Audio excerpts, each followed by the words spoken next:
Halo semuanya, selamat malam. Udah gak sabar ya, jadi kita mau belajar tentang gimana bikin portfolio yang stunning bareng Mbak Mona. Jadi Mbak Mona ini orang Jogja, jadi biasanya dia lebih nyaman dipanggil Mbak. Mbak Mona ini sebenarnya sudah jadi uh, narasumber kita di acara Bicara IG Live bareng Codex. Jadi waktu itu kita bahas masalah digital talent journey, di mana kita belajar dari sosok data scientist di Microsoft, yaitu Mbak Mona. Kalau aku baca sedikit tentang Mbak Mona, nama lengkapnya itu Nur Firta Mona Rizka, biasa dipanggil Mbak Mona. Beliau S1-nya di UGM, S2-nya di NYU, Applied Urban Data Science and Informatics, pernah bekerja di Microsoft Innovation Center, Arcadis, Salesforce, dan sekarang ada di Microsoft. Oke, kita sapa dulu deh Mbak Mona-nya. Halo Mbak Mona. Kita ketemu lagi nih. Kebetulan banget, baju kita juga warnanya sama nih kayaknya. Iya, nggak janjian padahal. Nggak janjian loh ya. Oke, jadi Mbak Mona ini posisi sekarang lagi di Washington ya Mbak ya? Washington, US. Ya mungkin nanti Mbak Mona bakal cerita sendiri. Jadi Mbak Mona sekarang juga lagi work from home. Mungkin kalau aku baca beritanya di New York Post, Microsoft katanya mau memperbolehkan karyawannya buat WFH permanen. Mungkin nanti Mbak Mona bakal cerita lebih deh. Ya benar ya itu ya Mbak? Benar. Ada beberapa opsi, salah satunya kerja dari rumah permanen gitu. Kalau Mbak Mona milih yang mana? Aduh, nggak tahu ya. Belum milih. Tapi kadang pasti kangen kantor lah ya. Ya lumayan ya. Oke, tapi kita nggak akan bicara mengenai gimana kantornya Mbak Mona. Tapi kita ada topik yang menarik nih hari ini, yaitu how to build a stunning portfolio for digital talent.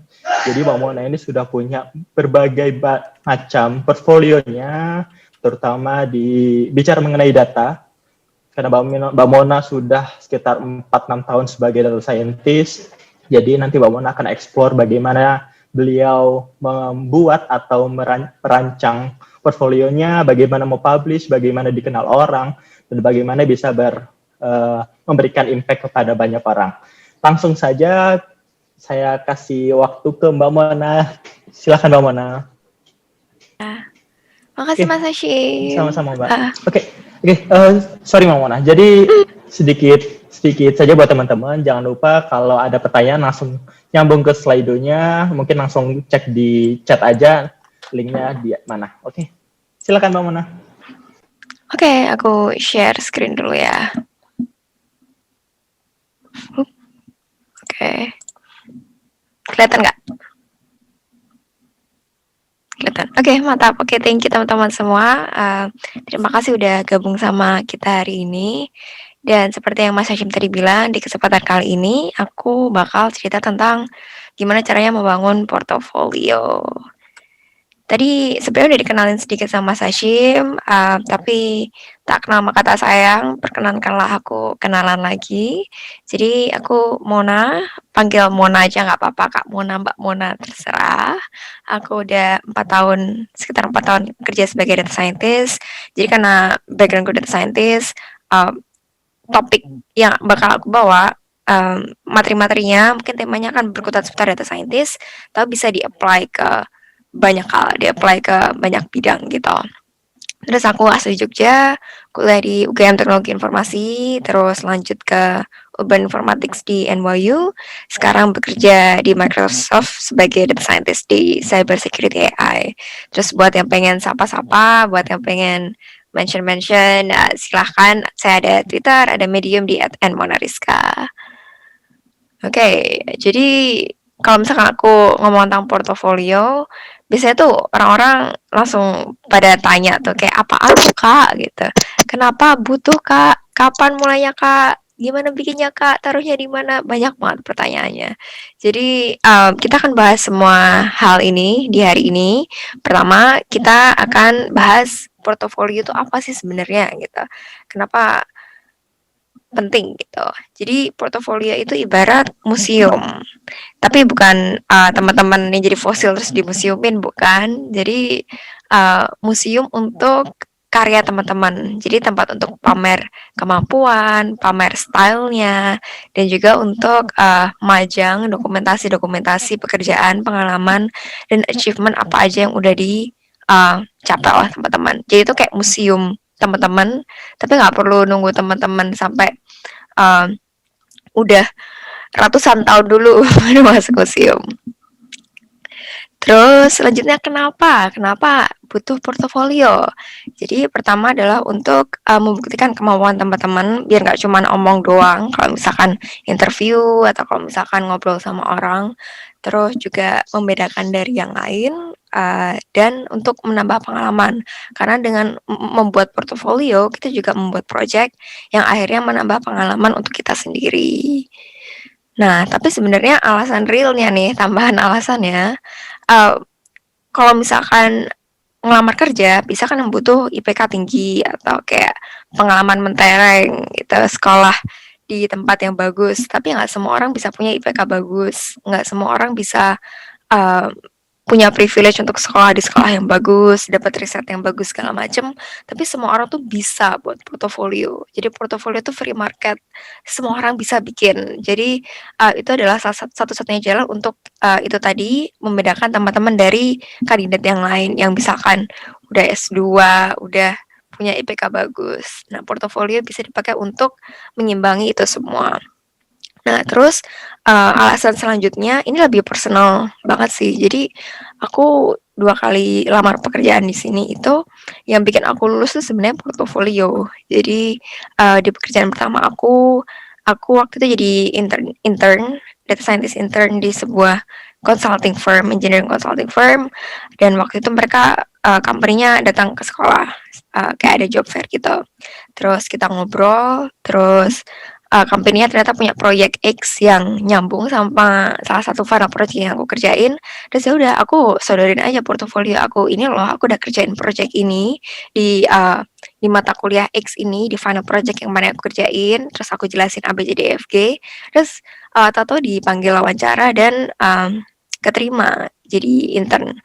Tapi itu satu pengalaman. Pengalaman selanjutnya waktu aku daftar Microsoft, hiring manajernya itu waktu aku telepon aku, dia spesifik mention portofolio aku. Jadi kayak, oh, aku lihat web kamu, aku lihat portofolio kamu, kamu udah ngerjain project A, B, C, jelasin dong project A kayak apa, project B kayak apa, kenapa kamu ngerjain itu. Jadi, oh ternyata recruiter di Amerika ini cukup kepo. Dan karena aku lihat Indonesia kan biasanya ikut-ikutan US di bidang tech. Dan jadi jangan heran kalau misalkan 4-5 tahun lagi rekruter juga akan melakukan hal yang sama, tanyain portofolio atau memberikan bobot besar untuk portofolio. Jadi kalau ditanya kapan mulai, ya mulai dari sekarang karena semakin cepat semakin baik, karena semakin cepat kita bisa punya banyak waktu untuk siapin portofolio.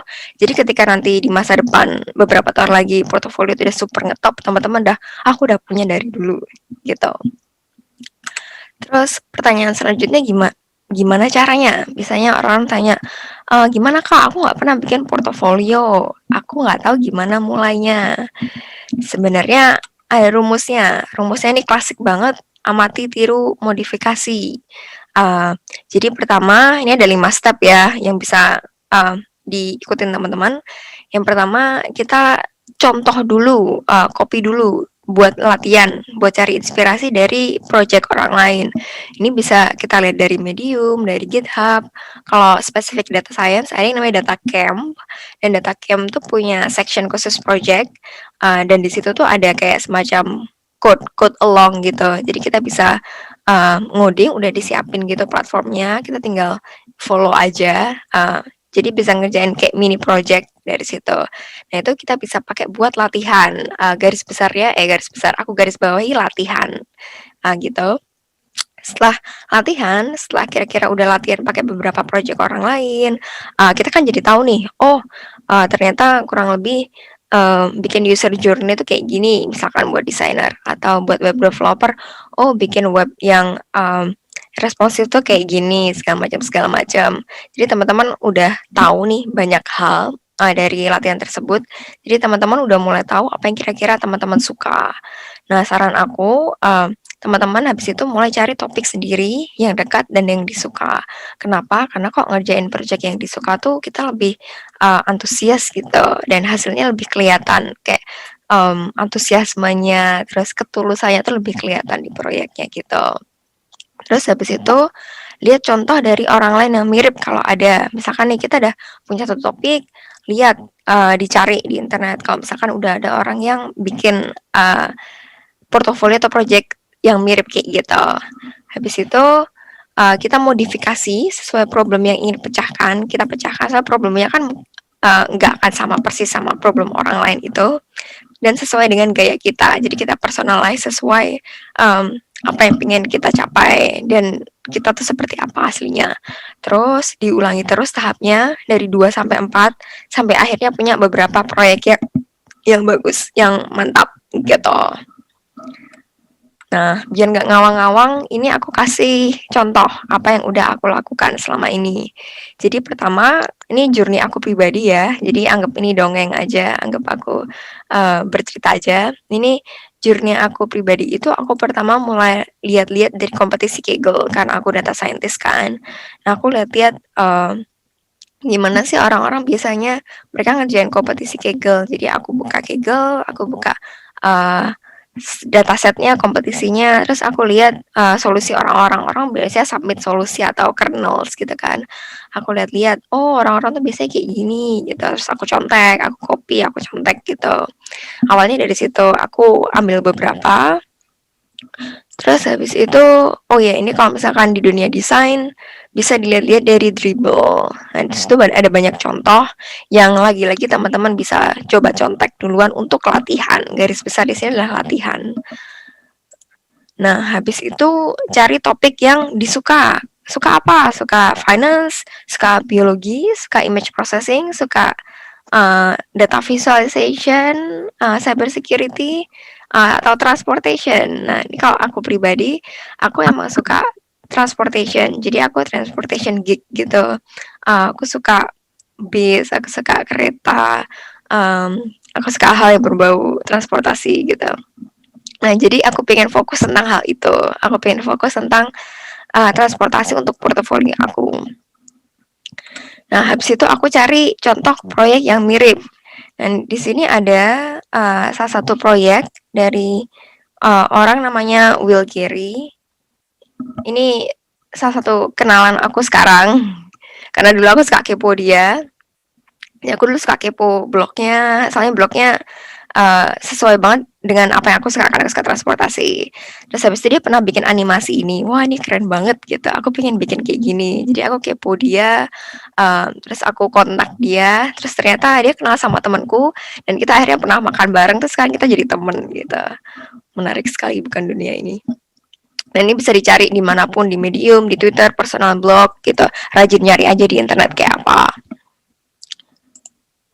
Nah, habis itu yang aku lakukan adalah aku modifikasi sesuai problem yang aku pengen pecahkan. Nah, di sini aku tertarik hal yang mirip, jadi aku ambil garis besarnya, oh animasi ini keren banget nih kalau bisa bikin animasi kayak gini gitu.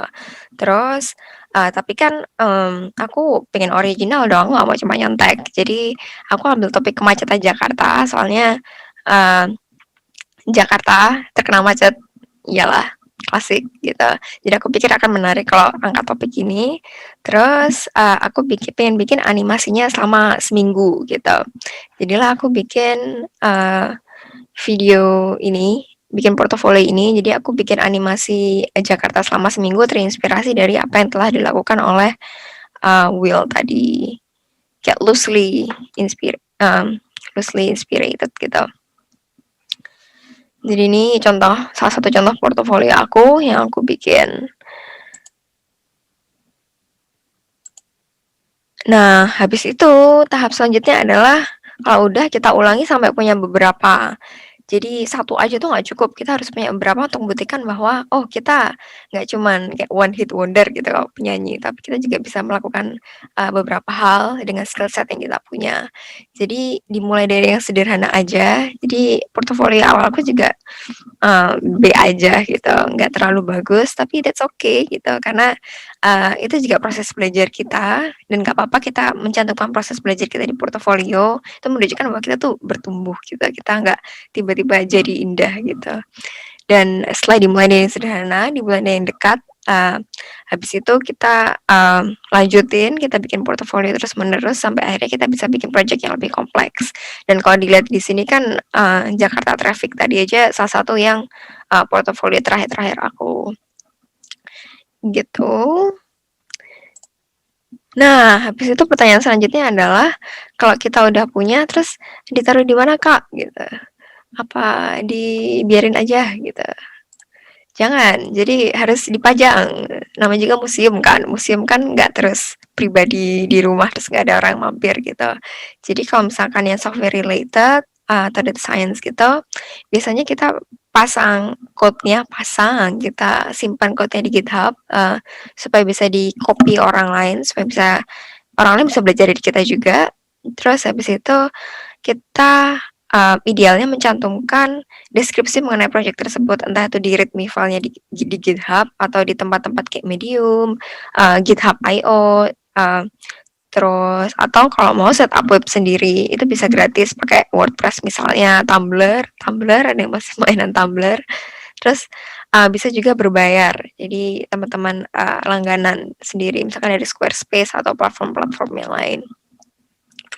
Nah, kalau desain dan kreatif, itu ada beberapa platform juga, contohnya Behance, Dribbble, YouTube, Instagram, gitu. Jadi kalau teman-teman bikin sesuatu yang indah gitu, biasa kalau di YouTube, Instagram, itu banyak yang nge-like.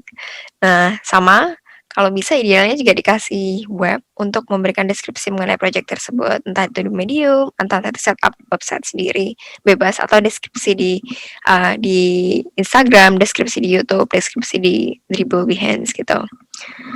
Habis itu jangan lupa ditambah di resume. Jadi kalau teman-teman bikin resume, ditaruh di paling atas gitu, di paling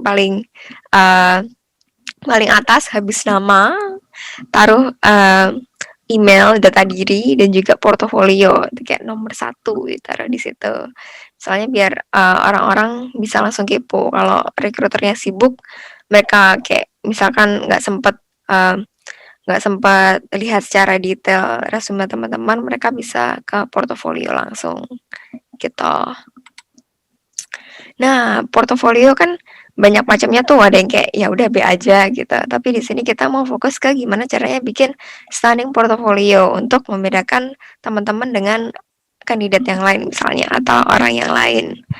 Nah, untuk tahu ini stunning portofolio, kita pertama harus paham dulu apa sih sebenarnya yang dicari perusahaan gitu.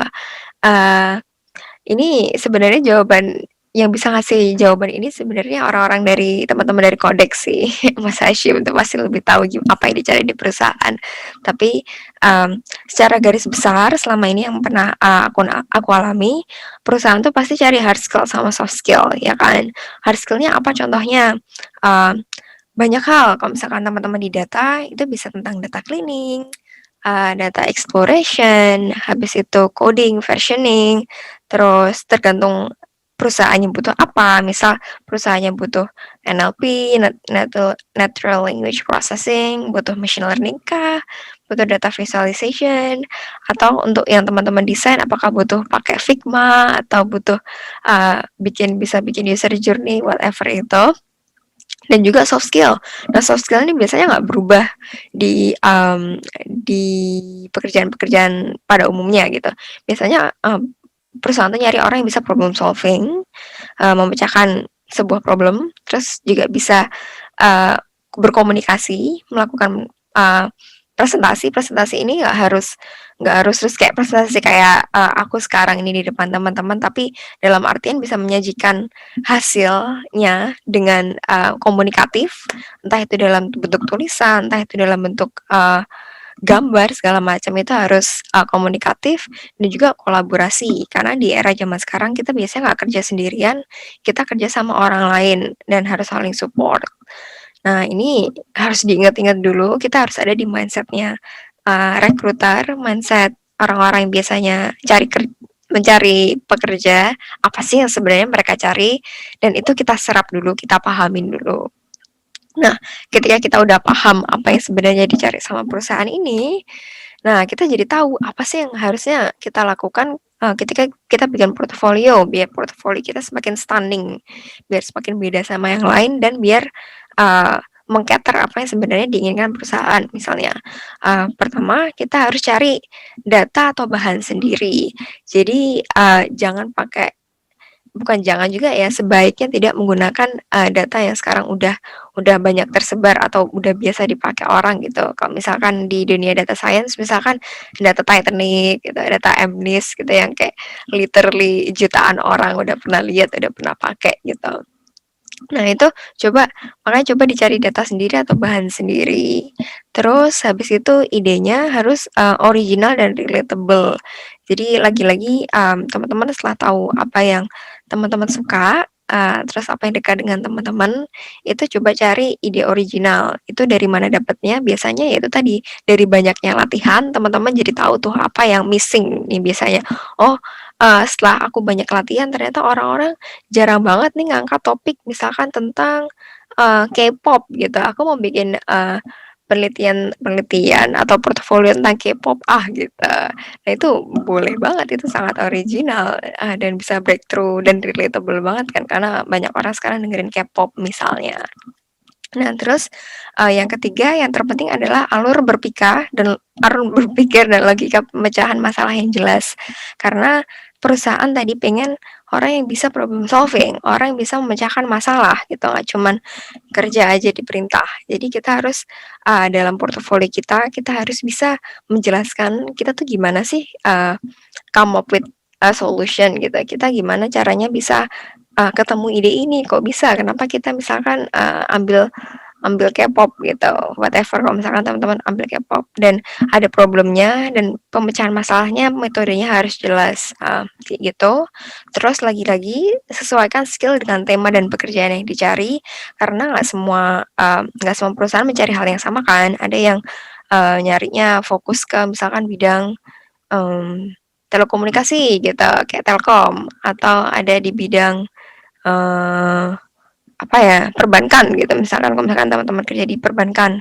Nah itu skill setnya kan beda kan, fokusnya juga beda. Jadi kalau misalkan teman-teman memang ingin fokus ke situ, sesuaikan skill dan temanya dengan pekerjaan yang dicari. Terus yang abu-abu ini optional, tapi menurut aku kayak sangat penting juga, sangat dianjurkan, yaitu penyajian hasil yang indah. Jadi hasilnya tidak hanya komunikatif, tapi juga enak dipandang, portofolionya enak dipandang, dan kolaborasi. Kalau bisa ajak teman, ajak kolega, dan sebagainya untuk menunjukkan bahwa teman-teman tuh bisa kolaborasi juga di portofolio teman-teman. Teman-teman tuh pernah punya pengalaman kolaborasi gitu atau kerja sama orang lain. Nah, don't-nya apa? Apa yang tidak boleh dilakukan gitu. Yang pertama adalah plagiat, yaitu mengcopy portofolio orang lain terus udah gitu aja gitu. Terus habis itu tidak mencantumkan sumber utamanya kalau misalkan terinspirasi banget dari situ. Terus habis itu memakai sumber dataset yang sering dipakai kayak yang tadi aku bilang. Kalau misalkan dunia data tuh kayak Titanic, MNIST gitu segala macam. Terus levelnya hanya kayak PR kuliah atau PR course gitu. Itu jangan, kita harus above and beyond untuk menunjukkan bahwa kita tuh beda dari yang lain gitu. Nah, kalau stuck ini shortcut ya. Ini aku kasih beberapa tips kalau stuck. Kita bisa cari project yang basic aja, tapi biasanya penting. Misal kalau di data cleaning, kalau di data itu kayak data cleaning, terus kalau di desain tuh bikin user journey. Ini kan hal yang sebenarnya super basic, tapi super penting. Jadi kalau teman-teman mau angkat hal tentang ini, itu menurut aku nggak masalah banget kalau masih pemula atau kalau lagi stuck atau mau ngapain. Yang kedua adalah data visualization, ini berlaku untuk banyak bidang ya, soalnya data kan sekarang lagi ngetop banget. Jadi kalau teman-teman data scientist bisa coba data visualization, dibikin dari kacamata data scientist gitu. Jadi dikasih matrix yang data scientist banget. Kalau teman-teman desainer, coba bikin data visualisasi yang indah gitu. Jadi fokus ke penyajiannya, fokus ke visualnya seperti apa. Kalau teman-teman web designer atau web developer gitu misalnya, teman-teman bisa bikin data visualization untuk berfokus ke metode penyajian datanya gitu. Apa pakai D3JS atau pakai platform-platform JavaScript lain yang lagi ngetop sekarang buat data visualization misalnya. Terus volunteer, ini volunteer nih sering banyak banget ya maksudnya di US tuh banyak banget kesempatan volunteer atau quote and quote meet up, tapi kita biasanya buat kayak hackathon buat non profit gitu. Itu sering banget diadain dan itu bisa jadi ajang buat ngumpulin portofolio kalau kalau di Amerika. Di Indonesia aku kurang tahu, tapi teman-teman bisa ya reach out ke orang, misalkan kalau reach out ke non profit nih kira-kira butuh sesuatu yang aku bisa bikin nggak gitu, atau kalau misalkan teman-teman masih kuliah, kalau misalkan ada organisasi di dalam kuliahnya tuh, misalkan ada keluarga mahasiswa atau apa gitu, bisa volunteer juga, aku bikinin webnya dong gitu misalnya. Terus bikin grup project, kayak yang tadi aku sebutin di beberapa slide sebelumnya, coba kumpul sama beberapa temen gitu, terus habis ayo kita bikin grup project gitu, itu juga bisa buat permulaan. Terus kalau enggak, bikin aja blog gitu tentang tutorial atau how to menjelaskan sesuatu tapi harus detail dan mudah dimengerti. Ini biasanya sering kita jumpai kalau di dunia data tuh di Medium, di Towards Data Science tuh sering banget orang-orang bikin tutorial mini gitu menjelaskan sesuatu yang detail dan mudah dimengerti. Itu boleh banget juga kalau permulaan, kalau lagi stuck di awal-awal banget tuh nggak apa-apa banget. Tapi ingat teman-teman harus evolve dari situ. Jadi habis dari situ harus bikin sesuatu lebih kompleks lagi, dan kompleks lagi gitu. Nah, ini aku kasih beberapa contoh karena ngomong doang males juga kan nggak menarik ya, cuma lihat slide doang atau lihat mukaku doang yang masih ngantuk ini. Tapi aku akan kasih beberapa contoh yang indah gitu. Ini contoh yang aku suka. Oh ini juga K-pop kebetulan ya, tadi aku sebutin tentang K-pop. Jadi Pudding.co ini dia salah satu jurnalistik data jurnalistik platform website gitu. Jadi dia suka bikin riset menarik-menarik tuh aneh-aneh dan dikulik dari datanya. Jadi ini data tentang size-nya grup K-pop yang ternyata semakin tahun semakin besar gitu. Menarik sekali ya. Terus habis itu si Pudding.co ini dia juga pernah bikin tentang populasi tapi di 3D-in gitu. Jadi kadang kita kan nggak bisa nge-grasp, nggak bisa kayak mikir Jakarta tuh sepadat apa sih gitu atau kota besar tuh sepadat apa sih gitu. Nah, ini tuh kita bisa lihat di sini bahwa ternyata populasi tuh banyak banget ininya di beberapa tempat itu kayak banyak banget dan kita bisa lihat perbedaannya dari Jawa sama Kalimantan misalnya. Terus ini lebih ke blog, lebih kayak sehari-hari. Nah ini contoh portofolio yang relatable menurut aku karena bahasanya lebih kayak data sehari-hari gitu. Icon and why. Jadi datanya biasanya diambil dari Open Data New York. Jadi New York tuh punya platform Open Data New York. Aku yakin juga beberapa kabupaten, kota, provinsi di Indonesia juga punya platform Open Data. Nah itu bisa dipakai tuh datanya daripada pakai data di Kaggle atau MNIST tuh bisa dipakai data-data Open Data kayak gitu. Nah Icon NY ini suka ngebahas hal-hal tersebut dan ini aku suka banget. Ini contoh yang cukup relatable tuh kayak gini. Terus kalau teman-teman di bidang desain bisa lihat-lihat di awards. Awards itu semacam website showcasing beautiful website gitu, websiteception. Ini saya ada banyak website menarik tentang portofolio orang-orang juga. Ini aku mau share Bentar, aku share browser aku. Kelihatan nggak browser aku? Kelihatan ya? Kenapa my screen share is paused? Kelihatan kan browser aku? Kelihatan, Mbak? Oke, sip. Jadi ini yang tadi aku bilang, The Pudding. Ini salah satu digital publication gitu yang suka bikin riset aneh-aneh tentang macam-macam. Ini ada banyak hal yang bisa kita lihat dan bisa kita contoh gitu. Kalaupun kita nggak bisa bikin sebagus ini, yang mana karena baru mulai kan, nggak mungkin juga. Tapi kita bisa belajar tentang gimana dia bercerita, kita bisa belajar tentang gimana dia memvisualisasikan data, segala macam, atau gimana dia ngumpulin data. Itu banyak banget yang kita bisa pelajarin dari sini. Nah, setelah itu ini Icon and Why. Nih, bisa suka tentang data-data terkini dan dekat dengan New York gitu. Jadi sangat relatable kalau misalkan tinggal di New York. Dan ini salah satu contoh yang kayaknya belum ada, maksudnya belum ada yang misalkan Icon Jakarta gitu. Nah, itu kalau teman-teman penasaran atau teman-teman pengen bikin, itu bisa banget jadi portofolio. Nah, terus ini dari awards, kalau teman-teman desainer, ini bisa lihat ada banyak banget website menarik-menarik yang bisa teman-teman Sorry, kawan. lihat. Ya? Kayaknya browsernya pause deh. Oh gitu ya? Kayaknya dari tadi New York Times doang. Oh, menarik.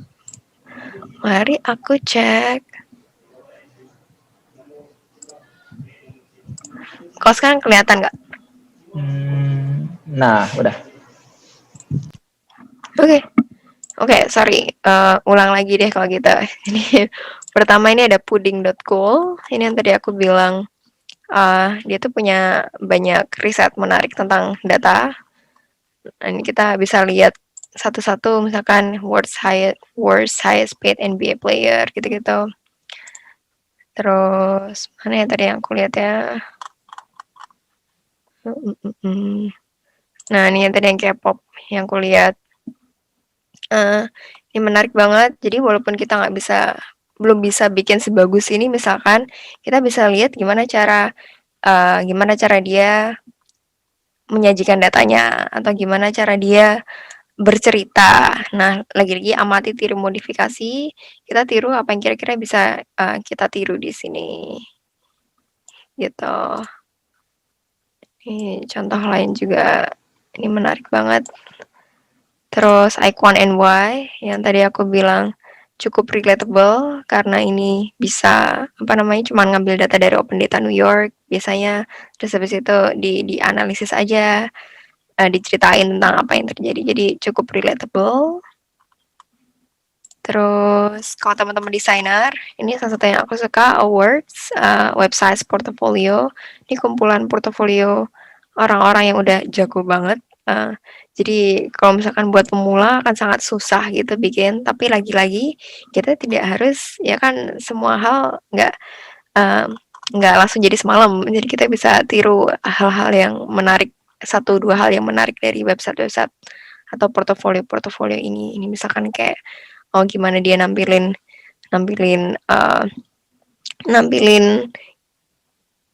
portofolionya, gimana dia pilih fontnya, gimana dia pilih warnanya, temanya, ini kan menarik banget. Nah, ini juga salah satu yang lain. Nah, ini kita nggak bisa, misalkan kalau misalkan kita belum bisa niru websitenya kayak gini, kita bisa niru warnanya, kita bisa lihat projectnya, kita bisa tiru gimana cara dia menampilkan projectnya, kayak gini-gini, gitu. Jadi cari inspirasi dari apa yang ada di internet. Terus website yang biasanya aku juga suka itu website news di Amerika. Soalnya website news Amerika tuh biasanya data visualisasinya bagus banget, dan karena news kan mendeliver ceritanya tuh juga bagus banget. Ini kayak COVID di Amerika sekarang contohnya, kita udah third wave ya. Terus sedih banget. Jadi ini tentang mana kasus yang tinggi dan tetap tinggi, mana yang lower and going up, mana yang lower and staying low, gitu-gitu. Nah, ini ceritanya kayak sangat runtut. Nah, terus ada banyak hal yang bisa kita contoh dari sini tentang gimana dia bercerita dan memvisualisasikan data. Ini contoh lain dari Bloomberg, mirip-mirip. Ini bahkan ada kayak gimana cara dia visualisasi data kayak gini. Ini kan cukup jarang nih di dunia data science.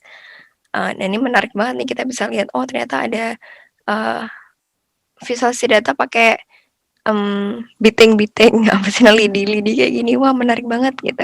Misalnya kita bisa belajar hal-hal baru dari sini. Terus ini tentang Bill Gary, orang yang awalnya aku kepo terus sekarang jadi teman aku. Dia juga punya banyak portofolio tentang transportasi. Lagi-lagi karena aku sukanya transportasi, tapi teman-teman suka yang lain, bisa dicari yang lain. Nah, terus biasanya kalau misalkan punya project, ditaruh di GitHub kayak gini. Terus di GitHub-nya harus ada kayak readme-nya gitu untuk menjelaskan gimana setup-nya, instruction-nya. Terus ini tentang apa gitu. Terus kalau teman-teman data science, ini juga ada contoh portofolio data science gitu. Biasanya menjelaskan apa yang udah pernah dibikin. Orang ini juga kebetulan instruktur data science, jadi juga sekaligus menunjukkan apa yang pernah diajarkan gitu-gitu. Nah, terus kalau misalkan teman-teman di data science dan pengen latihan, di data camp itu ada yang namanya projects, data camp projects. Nah, ini bisa yang unguided, bisa pilih guided projects gitu misalnya, yang teman-teman bisa follow aja step by step-nya. Terus habis itu bisa langsung bikin kayak mini project gitu. Ini ada kayak tas-tasnya udah dikasih tahu, udah tinggal diikutin aja sama ada teknologinya apa gitu, untuk latihan, lagi-lagi untuk latihan gitu sih kurang lebih. Jadi kesimpulannya, ini aku lupa bikin slide takeaways, tapi kesimpulannya adalah kita harus bikin portofolio untuk menunjukkan bahwa kita tuh beda dari yang lain dan kita bisa melakukan sesuatu, nggak cuma ngomong doang, sekaligus menambah pengalaman, karena kadang kalau misalkan kita fresh grad, kita belum punya pengalaman, terus gimana cara kita bersaing sama orang-orang yang udah S2, orang-orang yang udah punya pengalaman kerja sebelumnya, ya dari portofolio. Dan untuk bikin portofolio yang indah, teman-teman harus punya ide orisinil, teman-teman harus bikin yang orisinil, relatable, jangan pakai data yang udah ada atau jangan pakai bahan yang udah ada, dan disajikan dengan cerita yang runtut supaya bisa menyajikan supaya bisa menjelaskan gimana cara teman-teman problem solving, dan juga harus dipaskan atau disesuaikan dengan pekerjaan yang teman-teman ingin tuju in terms of skill-nya seperti apa, dan apa yang problem yang ingin dicapai seperti apa gitu. Moga-moga bermanfaat ya, singkat tapi semoga ada manfaatnya untuk teman-teman. Sekian dari aku, terima kasih. Lanjut ke Mas Hashim. Wow, luar biasa ya, Mamunah. Jadi bisa jadi malam ini salah satu malamku untuk belajar banyak nih dari Mamunah. Oke, Mamunah tadi udah cerita banyak nih masalah portfolio dan udah nunjukin banyak portfolio dengan berbagai site ya. Boleh dong kasih inspirasi ke kita, portfolio Mbak Mona mana yang paling stunning, yang paling masterpiece, dan gimana sih cara dapat ide waktu itu? Oh ya, boleh. Oke, mari kita lihat satu. Sebenarnya portofolioku gini-gini aja juga sebenarnya ya. Nah, ini adalah salah satu yang aku suka banget, tapi ini kayaknya agak broken. Aku ganti yang lain deh. Oke, jadi portofolio aku ada 2 tempat ya. Ini ada yang portofolio biasa aja, terus aku juga punya medium publication namanya data sekitar. Jadi itu biasanya aku bikin bikin tentang literally data sekitar. Aku cari-cari data di sekitar aku apa yang menarik gitu, dan terus aku coba visualisasikan. Nah, ini salah satu contoh yang aku suka. Sebenarnya ada beberapa sih yang aku suka. Ini aku um, ambil satu contoh aja. Jadi ini namanya Jakarta Commute Time. Jadi ini tentang kapan sih aku harus berangkat kalau misalkan aku kerja di Jakarta dan aku tinggal di daerah tertentu kayak gitu, biar untuk menghindari macet, kurang lebih kayak gitu. Nah, latar belakangnya adalah pertama karena kalau pakai prinsip um, pembangunan portofolio yang tadi aku sebutin, satu apa yang aku tuh suka transportasi, um, dan yang deket sama aku kan Indonesia, maksudnya yang aku tahu secara pasti, walaupun aku nggak pernah tinggal di Jakarta, kan Indonesia, kayak kulturnya seperti apa, terus kemacetannya kayak apa, kan kurang lebih aku bisa bayangin. Terus habis itu, um, selanjutnya ya aku cari problemnya nih, kira-kira apa yang mau aku bahas. Nah, aku kebetulan buta Jakarta, aku nggak tahu aku harus tinggal di mana kalau misalnya aku tinggal di Jakarta. Ini tuh problem pribadi aku. Apakah aku harus tinggal di Jakarta Selatan, jadi anak Jaksel? Apakah aku harus misalkan tinggal jauh di BSD gitu, segala macam. Kan aku nggak tahu sama sekali. Nah, karena aku nggak tahu sama sekali dan karena belum ada yang bikin, maksudnya belum ada yang um, ngasih tahu, belum ada yang bisa ngasih tahu aku, ya kenapa nggak aku bikin sendiri. Nah, latar belakangnya dari itu, terus aku kumpulin datanya. Ini adalah salah satu contoh tidak menggunakan data orang lain, kita cari datanya sendiri. Jadi aku cari datanya dari JS BPBD Jakarta segala macam. Terus habis itu untuk data kemacetannya aku ambil dari Hearmaps API. Nah, ini ambil data sendiri. Terus habis itu aku rata-rata kira-kira mana yang waktu tempuhnya paling lama. Kalau misalkan aku kerja di Senayan gitu misalnya, aku ambil contoh, oh ternyata daerah hitam ini daerah yang paling lama waktu tempuhnya gitu. Terus habis itu selanjutnya above and beyond lagi-lagi supaya portofolio kita stunning, aku penasaran kan tiap tempat daerah ini tuh pasti ada waktu macetnya. Jadi kalau misalkan aku pergi dari sebuah tempat jam 8, mungkin bakal lebih lambat daripada misalkan aku pergi dari rumah jam 10 gitu. Tapi lagi-lagi aku nggak tahu, dan karena aku nggak tahu, aku coba cari tahu waktu optimum manakah yang harus aku pakai untuk berangkat kerja gitu misalnya. Nah, di sini aku cluster berdasarkan waktu tempuhnya, berdasarkan start. Yang kuning ini misalkan kalau paling macet jam 8 pagi, terus kalau yang pink ini semakin semakin siang semakin macet, jadi harus pagi banget jam 7. Terus yang biru ini ternyata semakin siang semakin tidak macet, jadi justru berangkat jam 9 itu bakal lebih cepat daripada berangkat jam 7. Terus ada juga yang macetnya 8.15 gitu misalnya. Terus aku petakan, terus ternyata hasilnya cukup menarik gitu. Kalau misalkan tinggal di daerah timur, Bekasi gitu-gitu, ternyata oh mending berangkat siangan gitu. Terus kalau tinggal di daerah yang pink ini, selain Jakarta Timur, selain Depok dan daerah daerah Tangerang ini kayaknya mending berangkat pagi kayak gitu.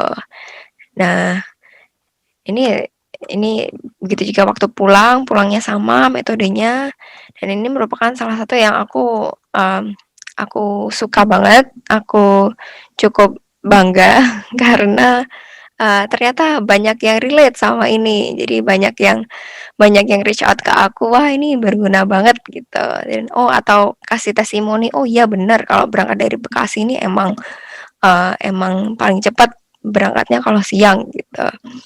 Dan itu, ya udah itu. Jadi ini salah satu contoh portofolio aku. Uh, Idenya dari kegelisahan aku sendiri, dari keresahan aku sendiri, dan metodenya dari metode-metode yang aku udah belajar dari sebelum aku bikin portofolio ini gitu. Wow, keren ya. Jadi nggak kaleng-kaleng nih Mbak Mona nih. Jadi dapat idenya pun dari yang paling dekat dengan dirinya, yang paling disuka juga, transportasi juga. Buat teman-teman nanti bisa cek juga Medium Kamona buat belajar banyak di sana. Oh ya, Ya. Mona, dari peserta ini sebenarnya banyak dari mahasiswa. Dan mereka ini ya ada sih beberapa anak IT, anak desain dan sebagainya. Sebenarnya seberapa worth sih kita buat portfolio sejak kuliah? Dan gimana sih dulu Kak Mona pas kuliah bikin portfolio dengan tugas yang bejibun tuh, dan mereka butuh tips nih saat ini. Ya. Aduh, pertanyaan bagus banget. Karena aku ya zaman kuliah tuh sibuk-sibuknya kan, kayak makan aja kadang nggak sempat gitu bikin portofolio. Tapi lagi-lagi portofolio itu menurut aku cukup penting. Dan karena di masa depan orang-orang kayaknya mulai melirik portofolio, jadi kalau misalkan punya portofolio ketika kuliah tuh akan sangat lebih bagus lagi menurut aku. Itu akan sangat cukup penting karena itu satu, terus yang kedua karena sekarang itu ada yang namanya skill gap gitu. Kadang perusahaan pengen tenaga kerjanya bisa ABCDEFG setelah lulus kuliah, tapi ternyata di kuliah nggak diajarin gitu, di kampus nggak diajarin. Kan zonk juga, sedih juga. Nah, untuk membuktikan bahwa teman-teman tuh bisa ABCDEFG yang tadi dibutuhkan perusahaan, walaupun teman-teman nggak diajarin, teman-teman harus bikin portofolio untuk belajar sendiri gitu. Karena apa yang diajarin di kuliah itu belum tentu nyambung sama apa yang dibutuhkan pekerjaan. Itu ada skill gap di situ tuh. Itu klasik banget problem antara akademia sama dunia pekerjaan. Untuk menjembataninya bikin portofolio. Nah, caranya gimana? Jadi zaman dulu aku kuliah itu aku punya sih portofolio, tapi portofolio aku itu aku bikin karena aku dulu suka ikut lomba. Jadi aku suka zaman dulu tuh, aku tuh anaknya sibuk banget, nggak bisa diam. Jadi aku ikut lomba-lomba, aku ikut gemastik. Kalau teman-teman yang kuliah di IT biasanya tahu gemastik. Terus ikut INAICTA, Indonesian ICT Awards, gitu-gitu. Pokoknya ikut kompetisi lah di situ. Nah, ikut kompetisi, sejak aku ikut kompetisi, itu aku juga belajar gimana caranya bikin project di luar project kuliah gitu. Dan dan punya skill yang lain selain skill-skill yang diajarin di kuliah. Jadi di zaman waktu aku kuliah itu, aku dan beberapa teman grup kolaborasi, itu kita bikin website untuk e-commerce tapi buat supermarket gitu, namanya E-Mart Indonesia gitu. Tapi itu dulu prototype banget. Jadi kita bikin website yang UX-nya itu natural banget kayak kita belanja di supermarket. Jadi ada drag and drop-nya, kartnya di bawah, habis itu drag and drop aja gitu-gitu. Pokoknya menarik banget lah, zaman dulu futuristik banget. Nah, itu portofolio aku di situ. Tapi zaman dulu belum ngetop ngumpulin portofolio di sebuah tempat kayak gini. Jadi aku sayang banget, aku nyesel banget aku nggak ngumpulin itu di sebuah tempat kayak gini sekarang, kayak Medium lah atau apalah gitu. Tapi dulu aku punya itu dan itu portofolio aku taruh di resume, aku taruh di part di resume dan alhamdulillah orang yang atau recruiter yang nawarin kerja ke aku lihat gitu. Oh, kamu pernah bikin ini sebuah project di luar sekolah gitu. Jadi itu juga salah satu portofolio, dianggap portofolio oleh recruiter aku waktu itu. Tipsnya kayak apa kalau misalkan udah sibuk banget, udah nggak sempat, tips aku, kan teman-teman biasanya punya tugas kuliah nih. Nah, ini salah satu benefit dari start small. Teman-teman biasanya punya tugas kuliah, entah itu tugas apa ya, mata kuliah, misalkan mata kuliah rekayasa apa ya namanya ya, rekayasa software, pokoknya software developing gitu, apalah gitu mata kuliah.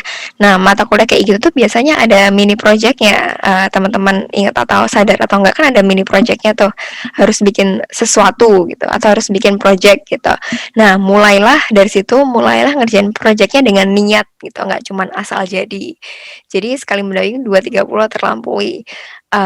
Coba dikerjain dengan satu step ahead, satu step yang lebih lebih bagus lah, nggak cuman ngerjain asal-asalan, tapi juga dibuat seolah-olah itu tuh pekerjaan teman-teman, seolah itu tuh portofolio teman-teman sendiri. Jadi dibikin misalkan UX-nya bagus, dibikin user journey-nya super menarik, atau dibikin visualisasi datanya indah gitu, atau kalau mata kuliah machine learning misalnya dibikin sampai ke deployment gitu dari end to end gitu. Nah, dengan one step ahead itu atau go above and beyond dari PR teman-teman sendiri, itu sebenarnya bisa jadi portofolio. Jadi, nggak masalah kalau misalkan teman-teman sibuk, teman-teman nggak ada waktu, ya udah pakai aja tugas kuliah, tapi dibikin, one step ahead, above and beyond. Nah, di situ bisa jadi bekal portofolio teman-teman, gitu. Oke, menarik nih. Mungkin ngelanjutin deh Mbak Mona. Mhm. Kan teman-teman kan lebih banyak, apalagi mahasiswa nih, lebih banyak dapat PR ataupun tugas gitu ya. Gimana Mhm. sih mendapatkan one step ahead atau beyond dari sekedar Mhm. tugas yang ada sih?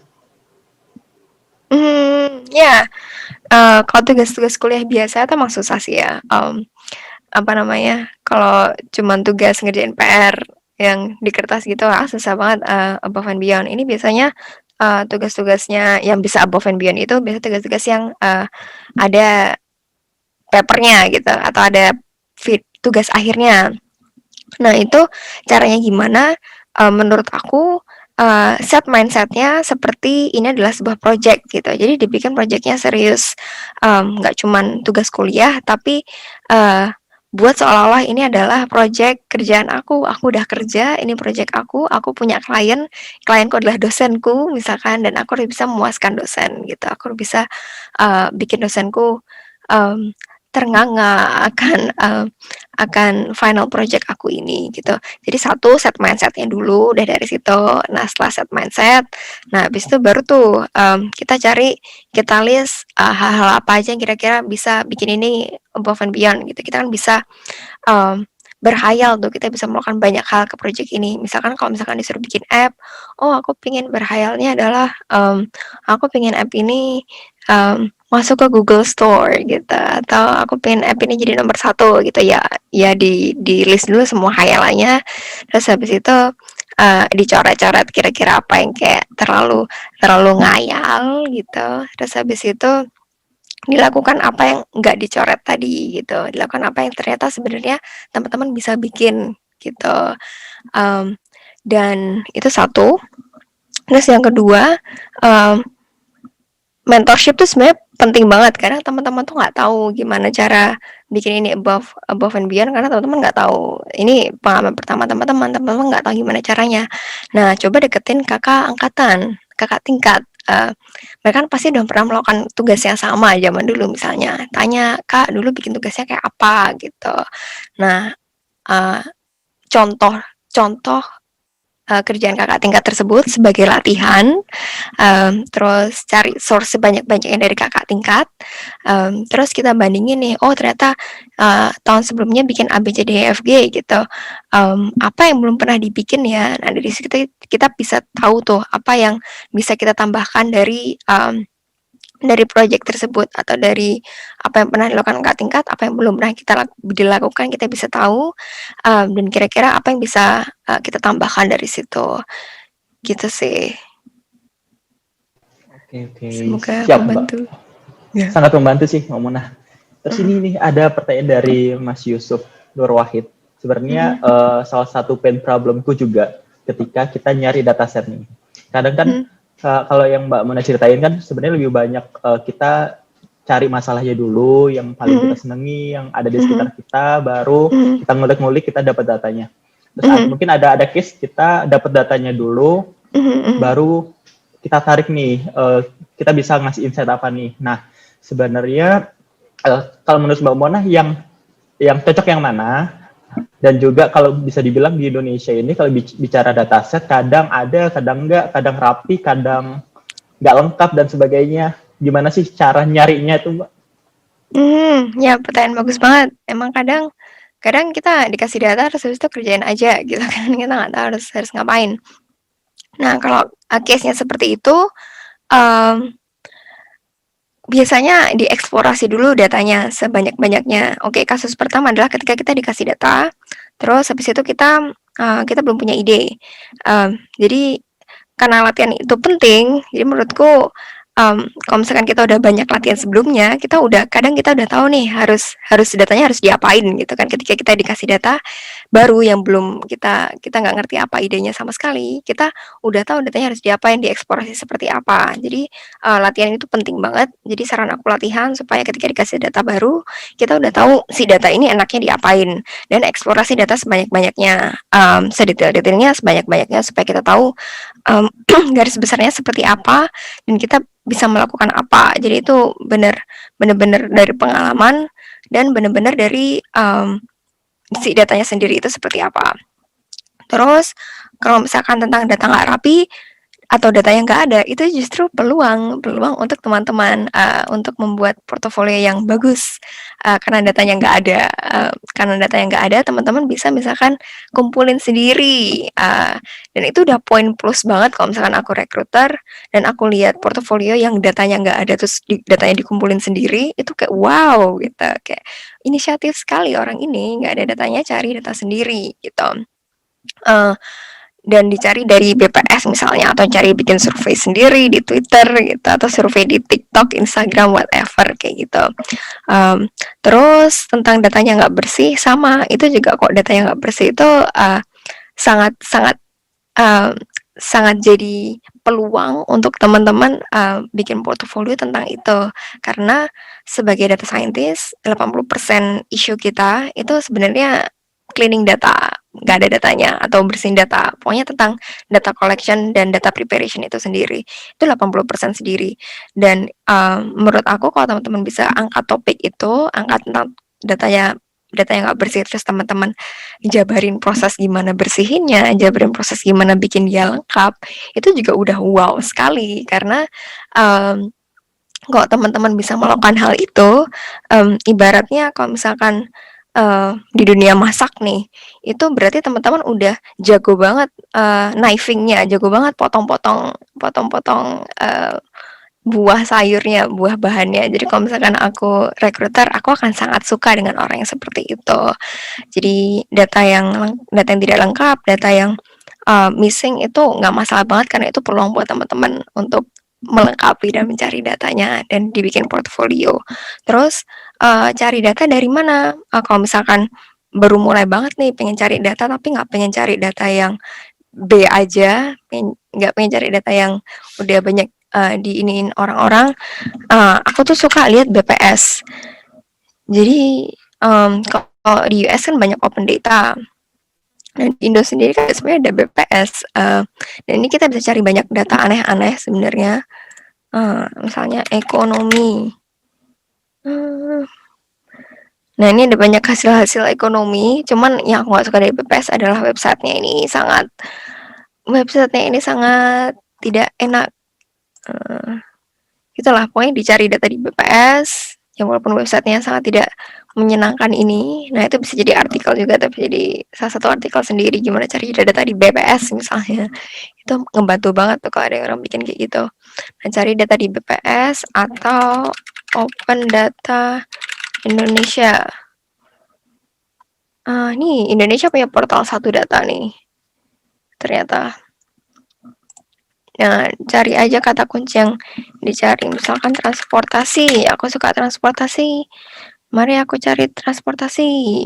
Ada data aset sarana transportasi umum, transportasi laut, sarana transportasi, peta sistem jaringan transportasi.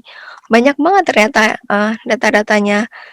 Jadi saran aku cari di platform data yang udah ada, kayak ini Open Data Indonesia sama BPS.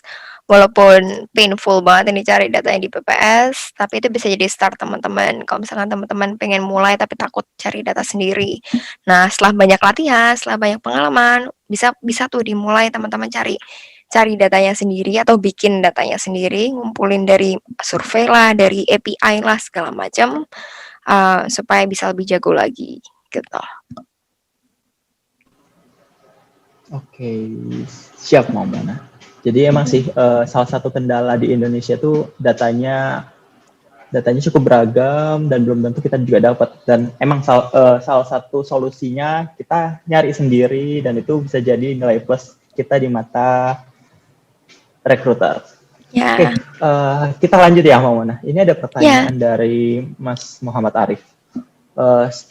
Kalau dilihat dari portfolio Mbak Mona ini, ceritanya runtut, mulai dari permasalahannya, dan permasalahannya itu dekat dengan kita, sampai memberikan solusi, dan bahkan solusinya itu beyond dari yang kita harapin. Oh, ternyata bisa gini ya, oh ternyata harusnya kayak gini. Nah, Mbak Mona boleh dong bagi tips atau cerita ke kita gimana sih membuat, kali ini mungkin skupnya lebih ke data storytelling ya. Gimana kita membangun storytelling dalam tulisan dan gimana ya, apalagi kita membuat headline yang benar-benar membuat orang, oh ini aku banget nih, oh ini ini aku butuh solusi dari sini nih, kayak gitu. Ya, pertanyaan bagus banget karena aku juga dulu juga struggling tentang itu. Kayak aku nggak lahir terus jago gitu, enggak ya. Jadi aku juga pernah jadi beginner. Aku pernah struggle di hal itu. Aku kayak nggak tahu aku harus cerita apa, aku nggak tahu aku harus bikin apa, aku nggak tahu aku harus ambil topiknya seperti apa. Nah, biasanya apa yang aku lakukan dulu itu, aku punya list nih di notebook aku, kayak apa aja yang pengen aku bikin gitu. Ada atau nggak ada datanya gitu, misalkan aku list semua aja kegelisahan aku, dan apa aja yang pengen aku tahu, kayak curiosity, pokoknya semuanya lah dituangin dulu gitu, ada atau nggak ada datanya. Nah, habis itu aku coba lihat nih satu-satu tiap aku ada waktu luang. Oh ini kira-kira mungkin nggak ya aku bikin gitu. Ada nggak ya datanya gitu. Kalau waktu itu aku cuma punya waktu kira-kira sebulan gitu. Mungkin nggak ya ini aku bikin sebulan doang kayak gitu-gitu. Nah aku lihat satu-satu dari situ. Nah habis itu aku baru mulai kerjain. Biasanya itu dari kira-kira awal mulanya atau kayak proses awalnya seperti apa. Tapi kadang kita kalau misalkan belum punya banyak pengalaman portofolio, kita bingung nih gimana cara ngebikinnya gitu, atau gimana cara cari problemnya seperti apa, atau gimana cara kayak nuangin permasalahannya seperti apa. Nah saran aku perkaya diri dengan melihat contoh-contoh yang udah ada, seperti yang tadi aku liatin ini pudding.cool, terus X1NY. Nah itu biasanya kita dapat inspirasi tuh, oh ternyata bisa diginiin, oh ternyata bisa digituin. Jadi sering-sering baca, sering-sering lihat resources yang ada di internet itu membantu banget buat cari inspirasi juga, karena kadang kita stuck, nggak tahu harus diapain. Itu masalah inspirasi ya, jadi di list dulu di notebook ada atau nggak ada datanya. Terus kedua, cari inspirasi di internet, apa sih yang pernah dibikin gitu, atau apa sih yang biasanya dibikin, atau apa sih yang belum pernah dibikin. Dari situ kita bisa tahu. Kalau kita nggak pernah cari di internet, kalau kita nggak pernah latihan sebelumnya, makanya latihan tuh penting banget, kita nggak akan pernah tahu tuh yang ada seperti apa, contohnya seperti apa, kayak gitu-gitu. Terus yang ketiga, untuk bikin supaya runtut ceritanya, itu aku suka baca dari jurnalis gitu. Aku sangat kagum sama jurnalis ini, tentang gimana mereka ceritain datanya, tentang gimana mereka bikin datanya runtut. Kan di jurnalistik ada 5W1H tuh, itu aku terapin aja. What, who, when, where, how, nah gitu. Nah jadi aku lihat-lihat dari web jurnalistik ini biasanya gimana mereka nerapinnya itu, dan aku contek aja. Jadi awalnya tuh semua orang pasti nyontek dulu, awalnya semua orang pasti niru dulu, tapi lama-kelamaan setelah sering, kata kuncinya adalah sering latihan, sering belajar, kita bakal jadi punya style kita sendiri, kita jadi bakal punya ciri khas kita, dan topik yang kita banget gitu, contohnya misalnya. Oke, dan kelihatan banget ketika Mbak Mona ini tadi bikin materi pun dari outline-nya pun udah kelihatan tuh pakai 5W1H. Iya betul. Itu banget. Oke, Mbak Mona lanjut nih, ada pertanyaan dari Garda. Kan Mbak Mona ini kelihatan powerful banget dan konsisten banget nih dalam membangun portfolionya. Mhm. Sebenarnya purpose apa sih yang Mbak Mona kejar sehingga bisa bisa konsis gitu dalam bangun kompetensi perihal data, menuliskan storytelling sampai Mhm. Mhm. mendapatkan insight-insight yang berguna buat data sekitar. Ya, jadi aku anaknya kebetulan sangat self aware gitu. Aku kebetulan sangat sangat tidak pedean anaknya. Aku sangat insecure dengan diri aku sendiri. Dan aku tuh selalu khawatir tentang apakah aku ini masih relevan atau tidak di dunia ini. Aduh, tinggi banget bahasanya, dalam banget. Tapi pada dasarnya aku tuh anaknya imposter syndrome. Aku tuh insecure dan apalagi di dunia data kan. Di dunia data kan em, data tuh geraknya cepet banget, kayak teknologi itu bergeraknya cepet banget, dan kalau misalkan kita nggak humble, kalau misalkan kita nggak mau belajar, itu bakal ketinggalan itu jauh banget, dan kita bakal nggak relevan. Dan sebagai anak zaman sekarang yang takut tidak relevan, takut FOMO, aku juga takut FOMO, aku takut tidak relevan. Dan itu um, yang jadi pemicu aku untuk terus berkarya, yang jadi pemicu aku untuk terus coba bikin portofolio baru, coba cari cari tulisan baru, atau coba bikin sesuatu yang baru, ya semata-mata karena sebenarnya ketakutanku pribadi personal adalah karena aku insecure dan aku takut FOMO, aku takut tidak relevan apalagi di dunia data. Nah, itu motivasi aku. Untuk motivasi orang lain mungkin bisa beda. Misalkan teman-teman yang di software developing, um, pro problemnya juga sama, karena software itu geraknya cepat banget kan, teknologi cepat banget. Jadi kalau misalkan nggak banyak latihan, kalau misalkan nggak banyak uh, latihan, bikin portofolio itu bakal obsolete. Dan kalau misalkan udah obsolete kan udah susah banget itu catch up-nya, kayak gitu. Atau teman-teman yang di bidang desain, biar sering-sering latihan aja, biar punya ciri khas tersendiri, karena di bidang desain itu ciri khas penting. Misalkan apa yang kita keunikan kita tuh penting banget, dan cara untuk menemukan keunikan itu ya mau nggak mau adalah dengan sering bikin portofolio, dengan sering bikin latihan. Jadinya ketemu, oh ciri khasku ternyata kayak gini gitu. Jadi tiap orang beda-beda. Kalau aku, karena aku insecure aja sebenarnya anaknya, dan aku FOMO, dan aku nggak pengen tidak relevan di dunia data gitu. Tapi keren sekali sih Mbak Mona ini.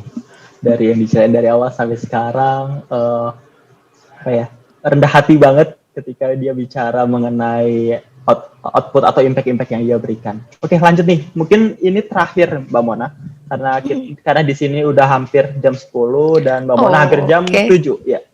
Hampir jam 8 waktu jam 8 sarapan. pagi. Oke. Sebelum Mbak Mona sarapan, ini ada pertanyaan dari Abi nih. Oke. Mungkin kan salah satu solusi kita yang nggak punya pengalaman bikin portfolio kan bisa jadi kita bikinnya by team. Bikin by team, dan juga jadi bisa belajar dari orang yang sudah pengalaman dan mau dong join bareng bikin portfolio bareng ya. Ada saran nggak sih Mbak, gimana? Mbak Mona juga tadi cerita pernah bikin portfolio by team juga. Bagaimana merasa apa ya? Bagaimana bisa memulainya? Gimana bisa dapat insight dari orang-orang di tim kita sampai ujung-ujungnya, oh aku berani nih bikin portfolio sendiri.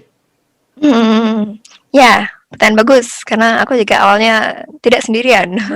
Zaman dulu aku kuliah, aku belum bisa tuh bikin portofolio sendiri, belum bisa bikin project sendiri. Dan beruntungnya zaman kuliah kan sering ada grup project, ya kan, ini salah satu grup project aku juga zaman kuliah.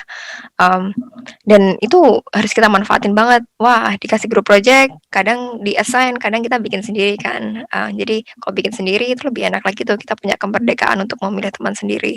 Nah, di situ dimanfaatin tuh. Aku juga manfaatinnya awalnya dari project kuliah.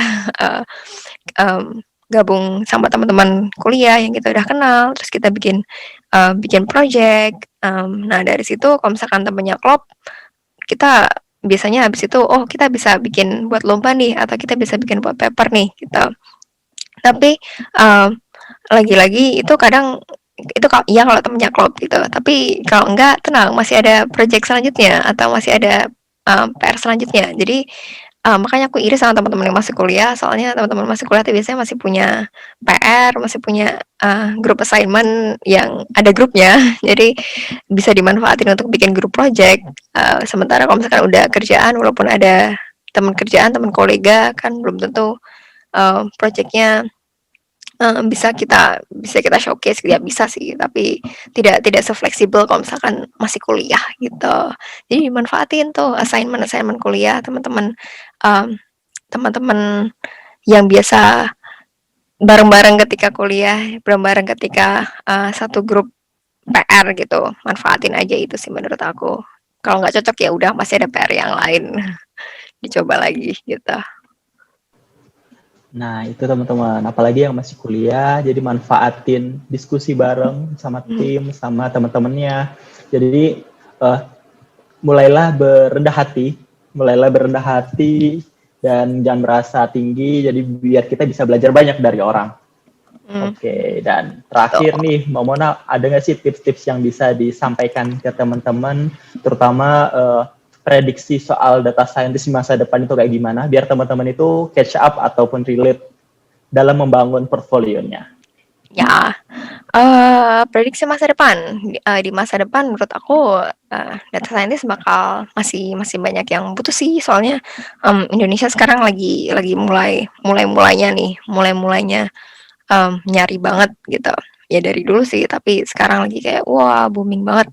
Jadi menurutku pasarnya makin bakal masih ada dan menurutku ada dua hal. Satu, data visualization itu bakal bakal bakal penting, bakal tetap penting dan relevan business intelligence. Jadi kalau misalkan teman-teman bisa pakai uh, tools visualisasi, teman-teman bisa bikin visualisasi yang bagus, yang bisa untuk menjelaskan ke klien, menjelaskan ke stakeholder, itu adalah salah satu menurutku skill yang sangat valuable dan di masa depan beberapa tahun lagi bakal kayak sering kepake, bakal kepake banget. Terus yang kedua, kalau spesifik data science machine learning ya, itu sekarang itu yang lagi ngetop itu end to end machine learning. Jadi machine learning itu biasanya kan beberapa tahun belakangan biasanya cuma kayak orang-orang kok portofolionya nih biasanya cuma kayak orang-orang bikin Jupyter Notebook terus modelnya udah ad hoc sekali selesai. Aku juga kayak gitu, kayak misalkan di Jakarta Punya Mutem kayak masih kayak gini doang gitu, kayak sekali jadi tujuannya Senayan terus udah gitu. Tapi yang akan ngetop di masa depan yang akan dibutuhkan adalah end to end. Jadi dari awal, dari eksplorasinya, dari bikin modelnya sampai aku ini, terus habis itu sampai ke deployment, sampai akhirnya dia diterapkan di sebuah produk. Itu penting banget. Jadi contohnya kalau misalkan di portofolio aku yang satu ini, contohnya harusnya kalau misalkan aku bikin portofolio ini zaman sekarang atau zaman 3 tahun lagi lah gitu, 2 tahun lagi itu harusnya aku bisa bikin sampai misalkan bikin bikin app yang mana misalkan aku ngeklik sebuah tempat X, ngeklik rumah terus kerja terus habis itu ada kayak rekomendasi oh kamu kok pagi harusnya berangkat jam 9 atau pagi berangkat jam 8.15 kayak gitu biar nggak macet. Nah jadi ada kayak satu layer lebih lebih atas lagi yaitu deployment deployment si model ini ke produk. Nah kalau misalkan bisa end to end machine learning ini akan sangat sangat wow banget dan aku yakin bakal banyak perusahaan yang nyari teman-teman kalau teman-teman bisa kayak gitu. Oke, makasih Hmm. banyak Mbak Mona atas sharingnya. Hmm. Jadi sangat Hmm. insightful. 1 jam lebih gak kerasa kita cerita-cerita berbagi pengalaman dari Mbak Mona dan sedikit yang bisa saya tangkap dari Mbak Mona. Jadi semua orang itu bisa bikin portfolio loh. Tunjukkan kalau kalian beda, kalian bisa. Ini tuh media kalian buat nambah pengalaman, buat bersaing sama yang udah punya pengalaman. Hmm. Buatlah ide yang orisinil, relatable, disajikan dengan data yang runtut, menarik, biar bisa menjelaskan cara problem solving yang erat sama lingkungan sekitar. Dan kunci penting yang disampaikan Mbak Mona itu konsistensi dan jadilah orang yang curious terhadap suatu hal. Oke, Ya, thank you banyak Mbak Mona. sama-sama. Makasih Semoga juga kita udah. bisa Hmm. ketemu kembali di lain kesempatan yang lebih baik. Ya, terima Salam kasih buat keluarga semuanya. di sana. Terima kasih. Jaga Hmm. kesehatan dan semoga kita tetap dilindungi sama Allah Subhanahu wa taala. Saya kembalikan ke Amin. Arin. Oke, terima kasih banyak Mas Hashim dan juga Mbak Mona, luar biasa banget nih. Pasti teman-teman di sini aku juga belajar banyak banget dari apa yang disampaikan sama Mbak Mona. Nah, nggak kerasa nih teman-teman udah ada di jam 21.50. Kalau tadi aku rangkum juga nih dari apa yang dibilang Mbak Mona, bahwasanya menarik banget gitu ya, ternyata melihat dunia ini kita semua perlu banyak eksplorasi, terus bikin karya, dan jangan lupa untuk mulai bikin portofolionya. Nah, di malam hari ini nih teman-teman, nggak lengkap rasanya kalau kita nggak minta feedback nih dari teman-teman terkait gimana sih pengalamannya join di webinar ini, karena akan menjadi improvement juga nih buat kami. Jadi aku izin share screen dulu ya. Oke, sudah terlihat ya. Boleh minta bantuannya teman-teman untuk bisa di-scan QR code-nya atau bisa diisi surveinya, ada di bit.ly/survey mindset yang keempat. bit.ly survey mindset 4. Kita tunggu sekitar 1 menit ya buat teman-teman ngisi surveinya. Oke. Dan teman-teman juga jangan langsung live nih setelah mendengarkan materi dari Mbak Mona, karena siapa tahu teman-teman yang beruntung dapat hadiah giveaway yang banyak banget mulai dari awal webinar ini tadi. Ada buat yang udah menang kuis, terus ada juga buat pertanyaan yang beruntung, penanya terpilih, terus habis itu juga ada yang sudah share di Instagram Story. Kita tunggu mungkin sekitar 20 detik lagi nih buat teman-teman yang mau ngisi untuk feedbacknya. Silahkan. Dan juga buat teman-teman yang pengen gitu ya terus terkonek sama Codex gitu ya, karena kita bakal sering bikin webinar-webinar seputar digital talent. Nanti untuk peserta yang udah join di malam hari ini akan kami kirimkan email untuk kami ajak bergabung di WhatsApp group Codex Mindsight Community. Jadi di situ juga sering ada share event maupun informasi-informasi yang berkaitan dengan digital talent gitu teman-teman. Oke, mungkin teman-teman juga udah makin penasaran nih siapa pemenang dari giveaway Codex di malam hari ini. Nah, ini selamat kepada para pemenang. Untuk pemenang pertanyaan terpilih dan share di Instagram Story, masing-masing mendapat hadiah berupa saldo link aja senilai 50.000. Untuk yang menang di Instagram ada @budijulisn96, @rahmalinde, dan juga @yul.aag, dan @depuspeta19. Nah, untuk penanya terpilihnya tadi ada Nawab Zia, Yusuf Nur Wahid, dan juga Garda. Selamat untuk 7 orang tersebut karena mendapat hadiah berupa saldo link aja senilai 50.000. Dan buat yang udah menang nih, mengisi tadi ya, ikutan kuis di Kahoot, ada Anissa NFZ, Muhammad NSS, Safira, Sheila, Nadia Pitaloka. Bakal ada hampers yang sampai di rumah kamu. Nanti buat teman-teman yang namanya udah tercantum nih di sini, tinggal konfirmasi hadiahnya dengan DM ke Instagram @codex.telkom atau di Twitter @codex_telkom. Untuk yang menang saldo link aja, tinggal kasih tahu nih nomor HP kamu berapa, dan untuk yang menang hampersnya kasih tahu juga alamat kamu. Seperti itu. Oke. Nah, sekarang karena kalau misalnya event webinar online gitu ya, kita cuma bisa dokumentasinya lewat, yuk kita semua nyalain videonya gitu ya, kita mendokumentasikan momen malam hari ini. Udah dibagiin ilmu banyak banget nih dari Mbak Mona, jadi boleh teman-teman kalau berkenan bisa dinyalain videonya. Aduh, ada yang sambil bawa kucing juga ternyata ya. Oke. Luar biasa banget nih ya teman-teman, masih pada melek gitu ya nyimak materi dari Mbak Mona dari awal sampai akhir. Oke, sudah mulai bermunculan wajah-wajahnya nih. Senang banget juga ada yang pakai background mindset. Thank you, Farah. Oke. Mungkin akan aku mulai hitung kali ya. Boleh minta bantuannya antara Mas Adit atau Kapasa. Oke. Kita mulai ya fotonya. Siap. 1, 2, 3.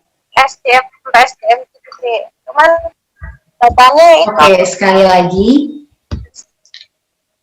1, 2, 3. Oke. Ada lagi untuk halaman ketiga mungkin ya. Sekali kita foto, 1, 2, 3. Oke. Terima kasih banyak teman-teman. Terima kasih banyak teman-teman semua yang udah join di webinar Codex Mindset malam hari ini. Terima kasih banyak juga untuk Kak Mona, Mas Hashim, dan juga Mas Adit yang udah sharing banyak hal di sini, khususnya Mbak Mona. Terima kasih banyak. Sangat humble, sangat banyak yang bisa dipelajari dari sosok Mbak Mona ini, luar biasa banget. Nah, menutup malam hari ini, mungkin ada sedikit quotes dari Bill Gates nih yang saya baca di internet. I am not in competition with anyone but myself. My goal is to improve myself continuously. Jadi teman-teman, yuk kita sama-sama selalu improve diri dari hari ke hari. Mohon maaf jika ada salah kata dan perbuatan. Untuk menutup webinar Codex Mindset malam hari ini, saya tutup dengan pantun kali ya. Pergi menyelam ke Pulau Derawan naik perahu rakit, bawa bekal secukupnya. Selamat malam teman-teman. Sampai jumpa di Codex Mindset selanjutnya. Terima kasih semuanya.